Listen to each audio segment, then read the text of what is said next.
एक खूबसूरत से जंगल में टूनी चिड़िया अपनी दो बेटियों के साथ रहती थी। बहुत दिनों बाद टूनी चिड़िया एक अंडा देती है, जिससे उसके शौहर को बहुत इंतज़ार था कि इस अंडे से मेरा बेटा ही होगा। टूनी, इस बार बेटा ही होना चाहिए, और अगर इस बार बेटी हुई तो इसका अंजाम क्या होगा ये तुम सोच भी नहीं सकती। आप ऐसा क्यों बोल रहे हैं? अगर बेटी होगी तो इसमें मेरी क्या गलती होगी? वैसे भी बेटी तो एक रहमत होती है, और अगर बेटी भी हो जाएगी तो इसमें बुरी बात क्या है? इसमें कौन सा गुनाह हो गया? तुम्हें मेरी बात एक बार समझ नहीं आती? मैंने बोला है कि इस बार मुझे बेटा ही चाहिए। बेटियां तो वैसे ही बोझ होती हैं। तुमने जो दो दो बेटियां पैदा की हैं, इनका बोझ कौन उठाएगा? मुझ में इतनी हिम्मत नहीं है कि दो दो बेटियों को जहेज दूं, वो भी पराए घर जाने के लिए। अब समझ गई तू ना? मेरा दिमाग खराब मत कर। अब मैं जा रहा हूँ जंगल की सैर करने। इतना कहकर टूना चिड़ा वहाँ से चला जाता है और टूनी चिड़िया अपनी शौहर की बात सुनकर बहुत उदास हो जाती है। तभी वहाँ बुलबुल कबूतर आ जाती है और टूनी चिड़िया से कहती है, टूनी, तुम उदास क्यों हो? जब तुम उदास होती हो तो बिल्कुल भी अच्छी नहीं लगती। तुम हमेशा खुश रहा करो। वैसे भी तुम्हें परेशानी क्या है? तुम मुझे बताओ, मैं तुम्हारी मदद करूंगी। बुलबुल बहन, मेरी दो बेटियां ही हैं और अब मैंने एक और अंडा दिया है, तो नैना के पापा कहते हैं कि अगर इस बार भी बेटी हुई और बेटा ना हुआ तो फिर देखना तुम्हारी खैर नहीं है। इतना कहकर वो तो यहाँ से चले गए, लेकिन मुझे बहुत डर लग रहा है कि अब वो मेरे साथ क्या करेंगे। तुम परेशान मत हो टूनी, मैं समझाऊंगी तुम्हारे शौहर को, उन्हें वापस आने दो बस। वैसे भी बेटा बेटी तुम्हारे हाथ में थोड़ी है, इसमें तुम क्या कर सकती हो टूनी? वो अभी दोनों बातें ही कर रही थी कि तभी अंडा टूट जाता है और उसमें से बहुत प्यारा सा बच्चा जन्म लेता है। टूनी, तुम्हारे यहाँ तो बेटा हुआ है। ये तो बिल्कुल अपने बाप पर किया है। ये तो बहुत प्यारा है।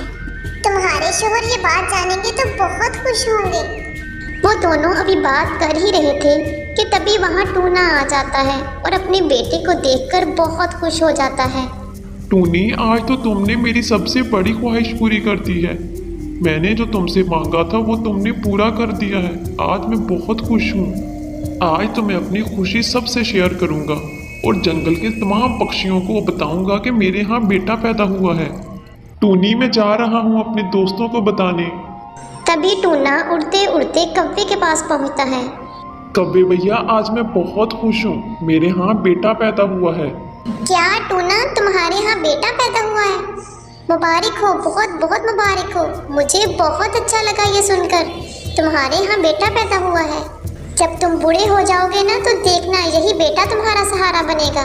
बेटियाँ तो पराए घर जाने के लिए ही होती हैं। ठीक है कव्वे भैया, अब मैं जा रहा हूँ तोते के पास। उसे भी बताऊंगा कि मेरे यहाँ बेटा पैदा हुआ है। ठीक है टूना, अब तुम जा सकते हो। इतना कहकर टूना उड़ते उड़ते तोते के पास पहुंच जाता है। तोते भैया, आज मेरे घर बेटा पैदा हुआ है। आज मैं बहुत खुश हूँ।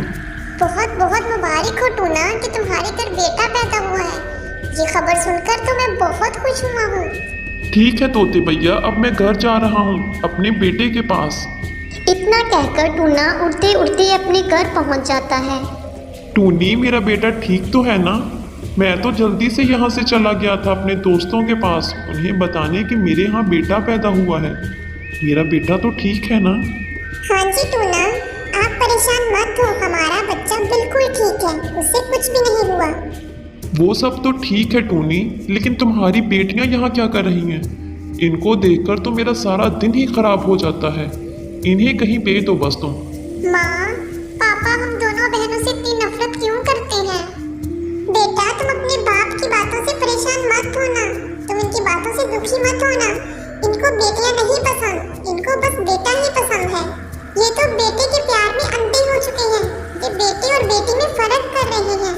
चुप कर जाओ टूनी, अब तो ये वक्त ही बताएगा कि बुढ़ापे का सहारा कौन बनता है, बेटा या बेटियां। अब मैं अपने बेटे के लिए फल लेने जंगल जा रहा हूँ ताकि वो फल खाए और जल्दी से बड़ा हो जाए। पापा, आप मेरे लिए भी फल लेकर आइएगा। मुझे फल खाना बहुत पसंद है, मैं भी फल खाऊंगी। चुप हो जाओ तुम, मैं सिर्फ अपने बेटे के लिए फल लेकर आऊँगा। तुम क्या करोगी फल खाकर? ये सब साथ बैठी बुलबुल कबूतर भी सुन रही थी। वो ये सब देखकर कहती है, टूना जी आप ये क्या कर रही हैं? आपका दिल इतना पत्थर क्यों हो गया है?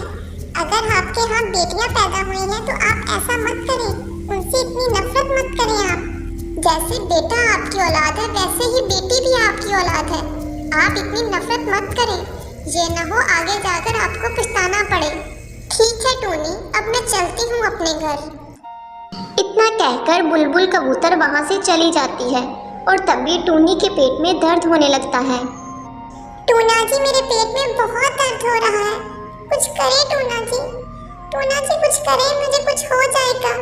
मुझसे बर्दाश्त नहीं होता टूना जी, मुझे लगता है कि मैं मर जाऊंगी टूना जी। अब मुझे अपने बचने के चांसेस बहुत कम लग रही है टूना जी। कुछ करे टूना जी, टूना जी कुछ करे, मेरे पेट में बहुत दर्द हो रहा है। अगर मैं ना रहूं तो मेरे तीनों बच्चों का ख्याल रखना टूना जी, मेरी बेटियों का भी ख्याल रखना टूना जी। इतना बोलकर टूनी का दम निकल जाता है। माँ ये क्या हो गया आपको? आप हमें अकेला छोड़कर क्यों चली गई हैं माँ? उठो माँ, उठो ना माँ ऐसे कैसे कर सकती हो तुम? चलो नैना चले यहाँ से, तुम्हारी माँ हमें छोड़कर चली गई है अब।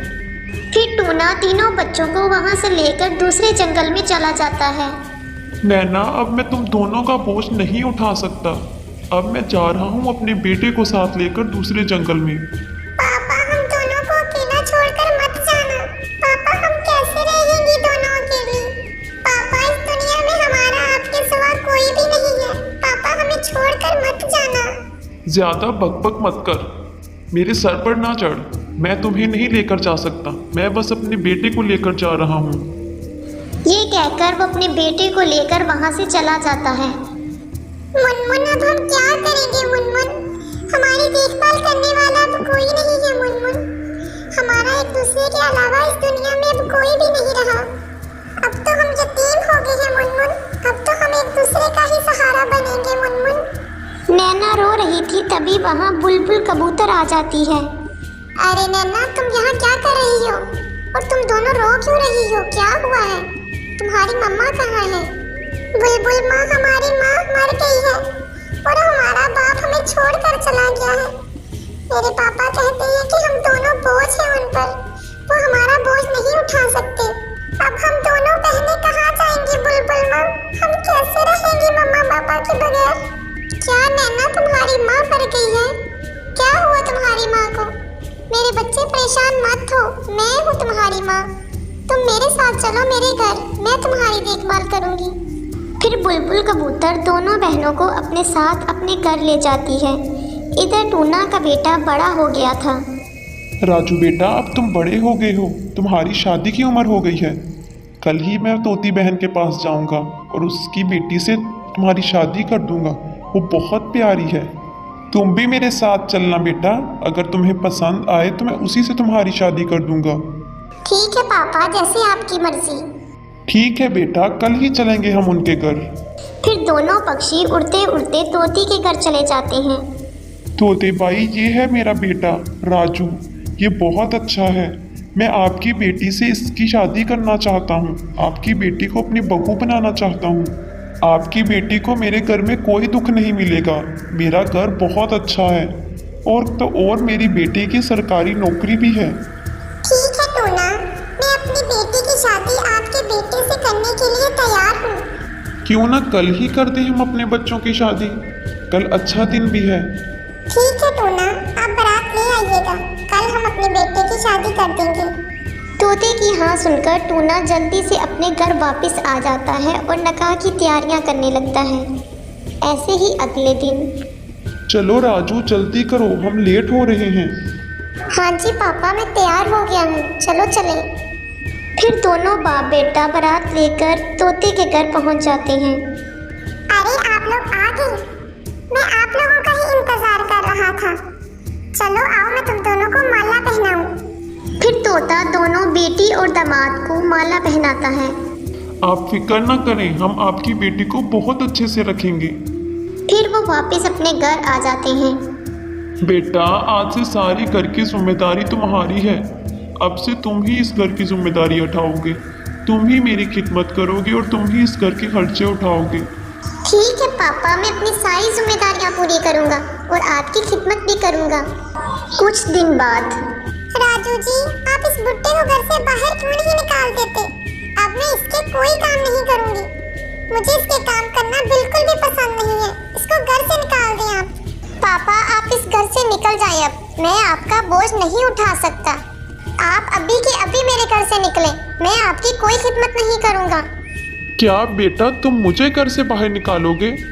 मैंने तुम्हें पाल पोस कर बड़ा किया, तुम्हारी शादी की, और अब तुम अपनी बीवी के पीछे लगकर मुझे घर से बाहर निकालोगे। आज अगर तुम्हारी माँ जिंदा होती तो मेरे साथ यूं ना हो रहा होता। शायद ये मेरे किए की ही सजा मिल रही है जो मैंने अपनी मासूम बेटियों के साथ किया। मैंने अपनी बेटियों के साथ बहुत बुरा किया। तुम्हारी वजह से मैंने अपनी बेटियों को छोड़ दिया कि तुम बड़े हो जाओगे तो मेरी खिदमत करोगे, और अपनी बेटियों को मैं तन्हा जंगल में छोड़ आया। पापा आप मुझे बातें मत सुनाएं, आप जाएं मेरे घर से। मुझे लगता है अब आपको धक्के देकर ही बाहर निकालना पड़ेगा। फिर राजू अपने बाप को धक्के दे देकर अपने घर से बाहर निकाल देता है और टूना वापस उसी जंगल में आ जाता है जहां वो अपनी बेटियों को अकेले छोड़कर गया था। तभी नैना और मुनमुन अपने बाप को रोता हुआ देखकर उसके पास आ जाती हैं। बाबा आपको क्या हुआ है? आप रो क्यों रही हैं? और यहाँ अकेले क्यों बैठे हुए हैं? राजू कहाँ है? बेटा राजू ने मुझे घर से बाहर निकाल दिया है। उसकी मैंने शादी कर दी और उसने अपनी बीवी के पीछे लगकर मुझे ही घर से निकाल दिया। मैंने उसके लिए तुम दोनों को छोड़ा, लेकिन उसने मुझे ही छोड़ दिया। शायद मेरे साथ ये सब कुछ इसीलिए हुआ है ताकि मेरी आंखें खुल जाएं कि बेटे और बेटी में फ़र्क नहीं करते। अब मैं इस बुढ़ापे में कहाँ जाऊँ? अब तो तुम्हारी माँ भी मुझे छोड़कर चली गई है। मुझे माफ़ कर दो बेटियों। पापा आप हमसे माफी क्यों मांग रहे हैं? आप हमारे बड़े हैं। आप हमसे माफी मांगकर हमें शर्मिंदा मत करें। आप हमारे साथ रहेंगे, हम सब इकट्ठे रहेंगे, बहुत खुश रहेंगे। हम सब इकट्ठे रहेंगे, हम आपका ख्याल रखेंगे, हम आपके बुढ़ापे का सहारा बनेंगे। आप ऐसा क्यों कह रही हैं? चलिए आइए हम घर चलते हैं। फिर तीनों पक्षी साथ में खुशी खुशी रहने लगते हैं।